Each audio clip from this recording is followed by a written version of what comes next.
21 जून 2020 सूर्य ग्रहण जिसकी चर्चा चहुं ओर है और हम कुछ शंकाओं के साथ में चलते हुए खुद को भयाक्रांत भी कर रहे हैं। मेरा आपसे नम्र निवेदन है कि आप जिज्ञासाओं के साथ में चलते हुए और ग्रहण की इस अवधि में किस तरह से अपनी ईष्ट उपासना की तरफ गुरुवर के द्वारा दिए गए मंत्र की ओर और वहीं पर जो पूजा आराधना पद्धतियां होती है उस तरफ हम कैसे चल सकते हैं, ज्यादा ध्यान हम उस तरफ दें और कौन सी सजगता को बरतने की आवश्यकता है, पूरा ही फोकस उसके ऊपर हमारा रहे। आषाढ़ मास कृष्ण पक्ष अमावस्या के दिन ये ग्रहण की जो स्थितियां हैं वो सामने है, यानी कि 21 जून 2020 की ये अवधि है।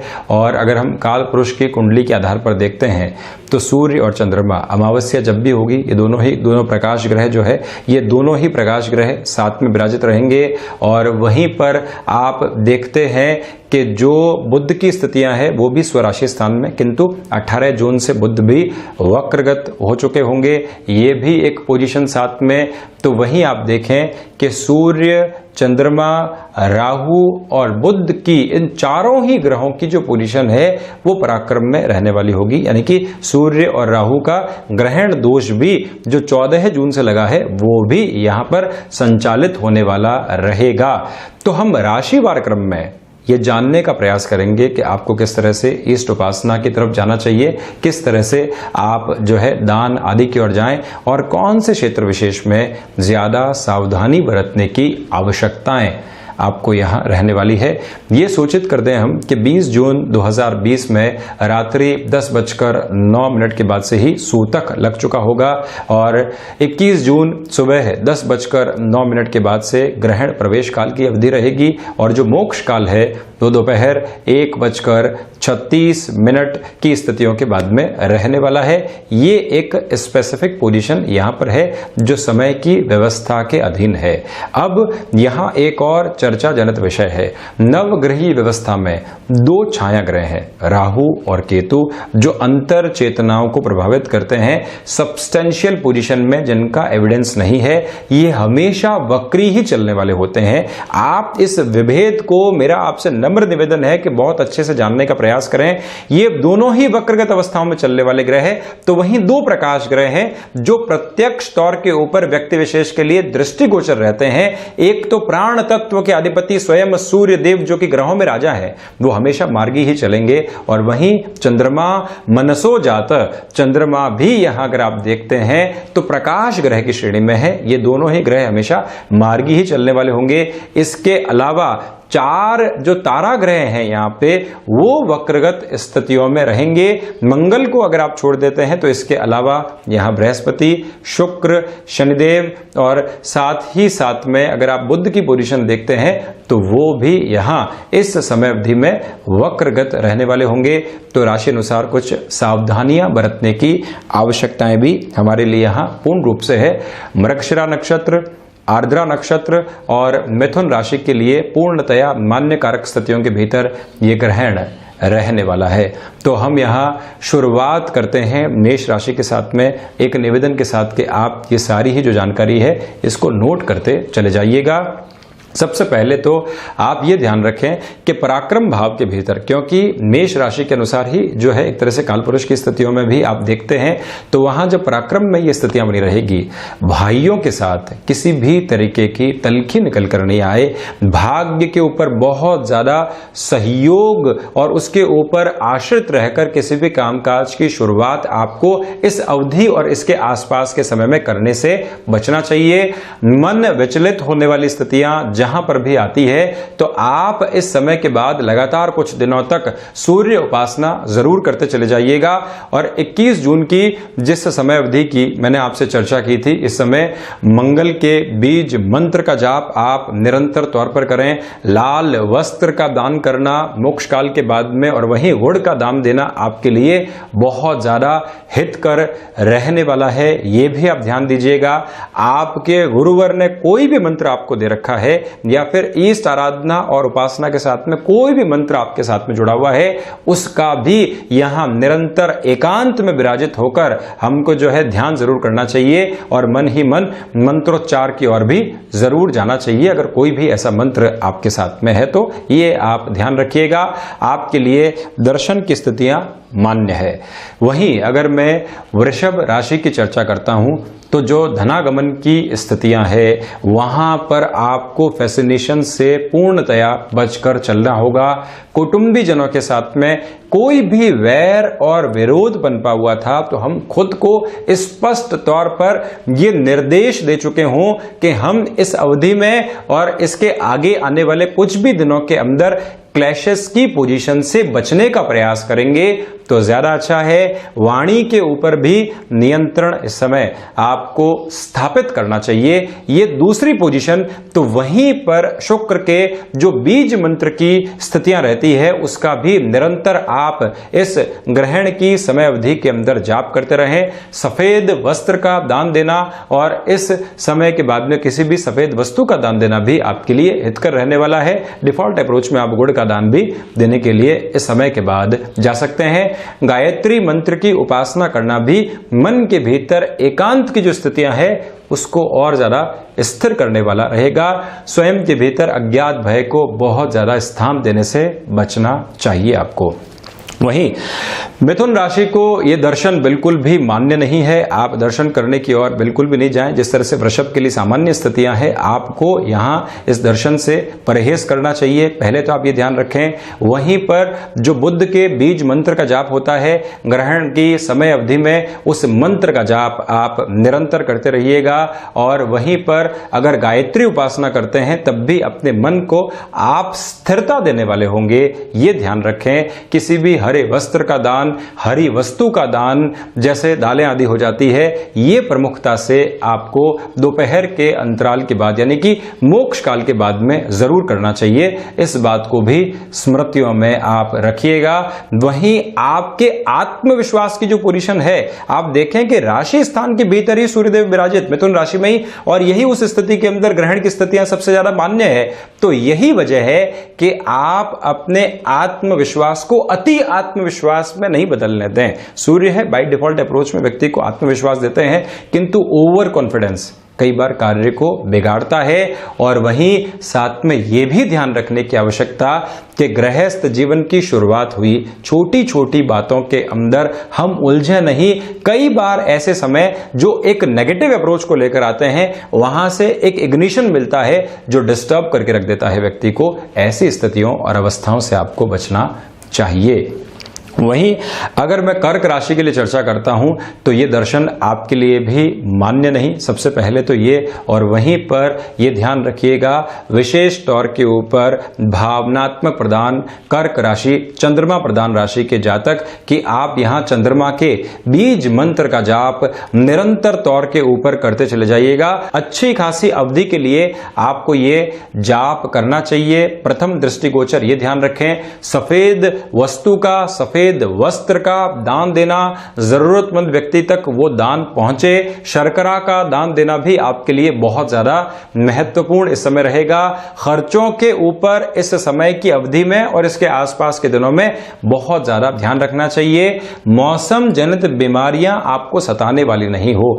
हम कितना खुद के ऊपर ध्यान रख सकते हैं, कितनी अपनी हैबिट्स को और ज्यादा ऑब्जर्व करने की तरफ जा सकते हैं, ये आपको ध्यान रखना चाहिए। कोई भी विशेष स्तर के ऊपर आपको सौदेबाजी करनी है व्यापारिक जीवन में, उसको भी टालना इस समय अंतराल में और आसपास की स्थितियों में हितकर रहेगा। शत्रुवत जो स्थितियां बनी हुई थी वो हावी हो सकती है। मन में जो उद्वेलित करने वाला स्तर है उसकी वजह से आप कहीं पर भी शत्रुवत स्थितियों को हावी नहीं होने दें स्वयं के ऊपर। और वहीं सिंह राशि आपके लिए ये दर्शन की स्थिति मान्य है, इसमें कोई भी इनकार करने वाली पद्धति नहीं। और वहीं पर ये आप ध्यान रखिएगा कि सूर्य उपासना इस समय, यानी कि सूर्य उपासना का थोड़ा सा आशय बदल दीजिए कि जो सूर्य का बीज मंत्र है उस समय इसका जाप करना, गायत्री उपासना निरंतर तौर के ऊपर करते चले जाना इस ग्रहण की समय अवधि के अंदर।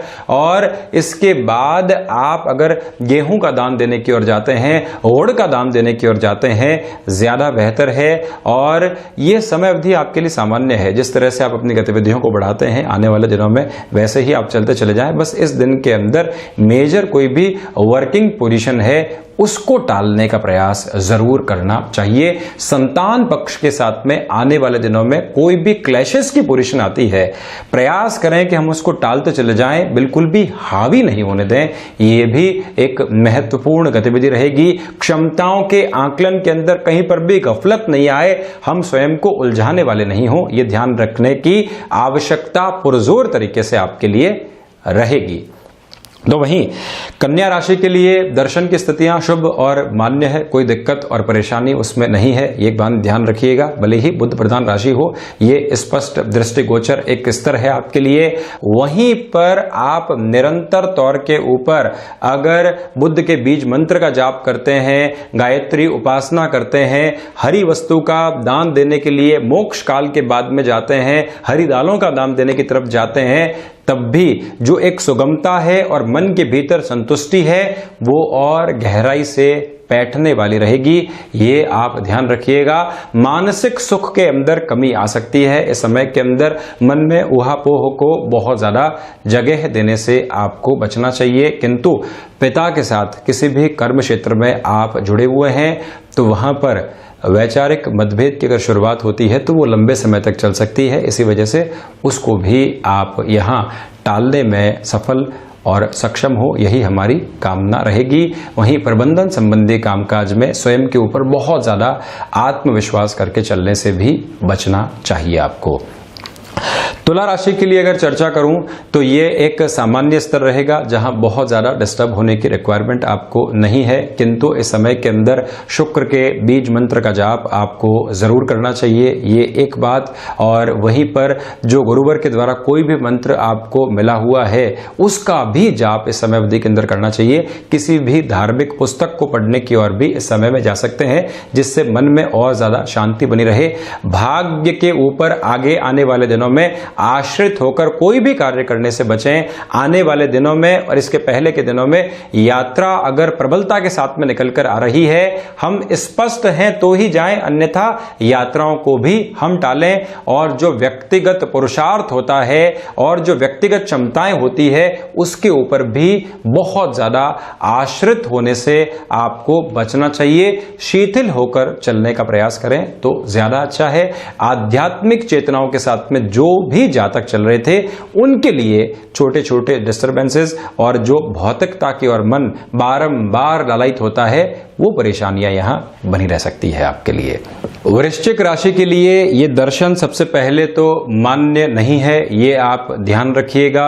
और वहीं पर आगे आने वाले दिनों में किसी भी नए काम से आपको बचना चाहिए। हमारा नम्र निवेदन ये रहेगा कि 16 जुलाई तक अगर कोई भी प्रमुख काम को आपको जगह देनी है तो पहले वार और तिथि के शुद्धिकरण के साथ में चले, अन्यथा उसको टालने का प्रयास करना चाहिए। ये एक बात। वहीं वाणी के ऊपर पूर्ण रूप से नियंत्रण स्थापित रहे। कुटुंबी जनों के साथ में कोई भी वाद और विवाद निकला हुआ था वहां पर स्वयं को बहुत ज्यादा एग्रेसिव करने से भी बचना चाहिए आपको। इस समय अवधि में मंगल के बीज मंत्र का जाप आप निरंतर तौर पर करते रहिएगा। गायत्री उपासना भी हितकर है और वहीं रुद्र आराधना या उपासना के साथ में भी कोई भी मंत्रोक्त स्थिति आपके साथ में जुड़ी हुई है उसको भी जाप की श्रेणी में रखना चाहिए। गुड़ और लाल वस्त्र का दान जरूर करें, ये भी ख्याल रखिएगा आप।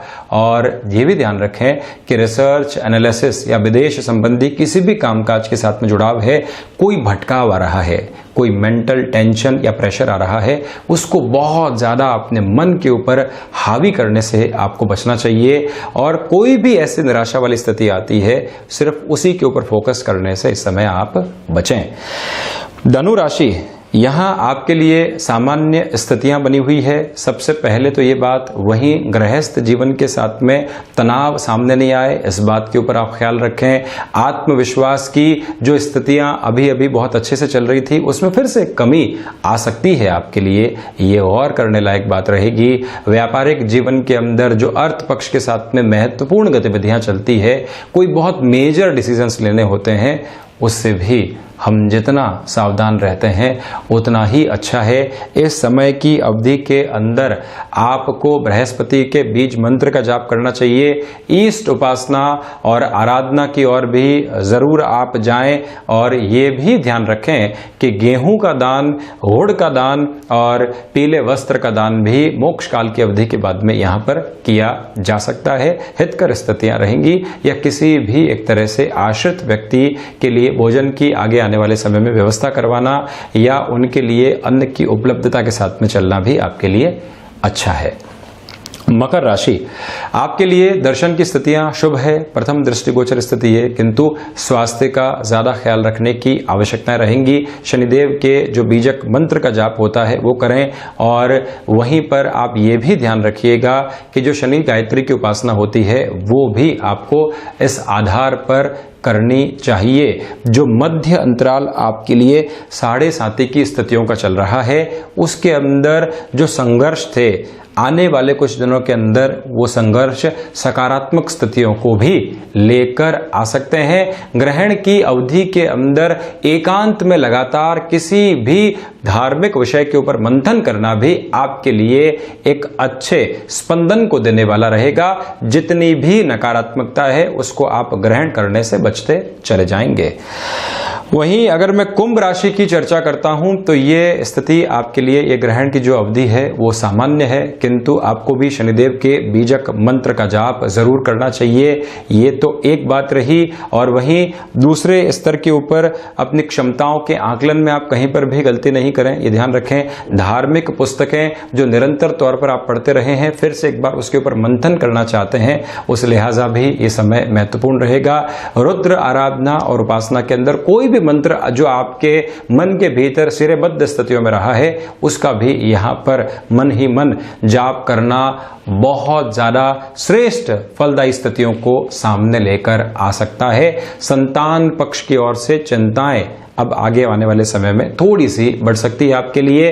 किसी भी आकस्मिक धन लाभ के क्षेत्र विशेष में आप निवेश करना चाहते हैं उससे भी स्वयं को रोक कर रखें। आप माता पिता के साथ संबंधों में कई बार जो गृहस्थ की वजह से तनाव आते हैं उस पर भी आपको थोड़ा सा ज्यादा संबल देकर चलना होगा, यानी कि व्यवस्थित तौर के ऊपर हम किस तरह से दोनों ही पलड़ों को लेकर चल सकते हैं, ये प्रयास भी आप कीजिएगा जरूर। मीन राशि, दर्शन आपको नहीं करने चाहिए। पहली बात तो ये शुभत्व की स्थितियां नहीं है और वहीं अज्ञात भय जो कई बार मन के भीतर अवस्थाएं चलती है कि न जाने किस कारण से, कोई भी कारण स्पष्ट नहीं है लेकिन मन में एक अज्ञात भय बना हुआ है, मन में एक चिंता का सिरा जागृत है। ऐसी स्थितियों से बचें। बृहस्पति के बीजक मंत्र का जाप लगातार करते रहें। रुद्रोपासना और आराधना में भी कोई मंत्र आपने अपने जीवन में अपना रखा है या गुरुवर ने कोई भी मंत्र दिया है उसको भी यहाँ आप जाप करने की ओर निरंतर तौर पर जरूर जाएं। आगे आने वाले दिनों में भाग्य के ऊपर आश्रित होकर किसी भी कार्य को करने से आपको बचना चाहिए, ये भी एक अवधि रहेगी। वहीं स्थायित्व संबंधी कोई भी निवेश मैं यहाँ पर आपके लिए हितकर नहीं कहूँगा, ये भी बात आप बहुत अच्छे से गौर करिएगा। विदेश संबंधी कामकाज में यहाँ पर एक धीमापन आगे आने वाले दिनों में आपके लिए बना रहेगा, ये भी एक स्पष्ट संकेत मात्र हैं। और साथ ही साथ में इन 12 राशियों के अलावा इस बारे में भी आप पूरी जानकारी लेकर चलिएगा कि कौन सी दशा का एक तरह से आपको अंतर प्रत्यंतर चल रहा है, उसकी आराधना उपासना की ओर भी जाना और उस क्रम में भी दान आदि देना आपके लिए शुभ कर रहेगा। दान संतोष देने वाला होता है। इस समय की जो स्थितियां हैं उससे हमको निकालकर आगे आने वाले जीवन में निर्बाध गति देने वाला होता है और उपासना पद्धतियां ऐसी नकारात्मकताओं से हमको पूर्ण रूप से दूर करके चलने वाली होती है। एक ऐसा आभामंडल आसपास बना रहता है जिससे कि ऐसी जो भी नेगेटिव पोजीशंस है वो प्रविष्ट करने वाली नहीं रहे। तो इन सारी ही स्थितियों के आधार पर आप चल सकते हैं। हम ऐसी ही चर्चाओं के साथ में जिससे कि जीवन में एक सुगमता आ सके, भयाक्रांत करने वाली स्थितियां दूर हो सके, इन्हीं प्रयासों के साथ में हाजिर होते रहेंगे। धन्यवाद और आभारी हैं हृदय से।